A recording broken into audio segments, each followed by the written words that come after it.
রানা ভাই এবং উপস্থিত গাজীপুর ছাত্র ফ্রন্টের সিনিয়র সভাপতি অ্যাডভোকেট জাহিদুল ইসলাম সজীব ভাই এবং উপস্থিত কোনাবাড়ি থানা ছাত্র ফ্রন্টের সভাপতি মমিন ভাই, কাশিমপুর থানা ছাত্র ফ্রন্টের সভাপতি আহমদ আলী ভাই সহ আমাদের গাজীপুর মহানগরের ছাত্র ফ্রন্টের সাধারণ সম্পাদক ফরিদ ভাই সহ সকলের প্রতি আমার সালাম ও শুভেচ্ছা।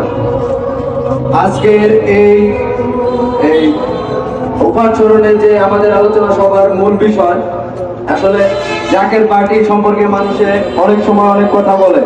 আসলে একটা বিষয় হলো ভাই, আমরা একটা বিষয় যদি না জানি, না দেখি, না বুঝি, একটা আলোচনা করলে জিনিসটা কিন্তু ভালো হয় না। অবশ্যই আমাদেরকে বিষয়টা দেখতে হবে, শুনতে হবে, জানতে হবে। তাই আমি আপনাদের সকলকে বলবো, আমাদের ইসলামী মহাসম্মেলন ফেব্রুয়ারিতে অনুষ্ঠিত হবে, অবশ্যই আপনারা যাবেন। আমাদের মূলত আদর্শটা কি, আমরা কোন আদর্শ ধারণ করি এবং কি করি না করি আপনারা যে দেখবেন। এবং মূলত আমাদের যে আলোচনা সভা, এই আলোচনা সভায় উপস্থিত সকল নেতৃবৃন্দরা ওনারা বক্তব্য দিবে। আসলে কি ভাই, আমি তো একটা বক্তব্য দিতে জানি না, যদি আমার বক্তব্যে ভুলভ্রান্তি ক্ষমা হয়, ভুলভ্রান্তি করে থাকি তাহলে ক্ষমা দৃষ্টিতে দেখবেন।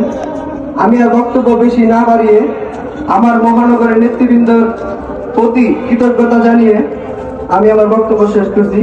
আসসালামু আলাইকুম।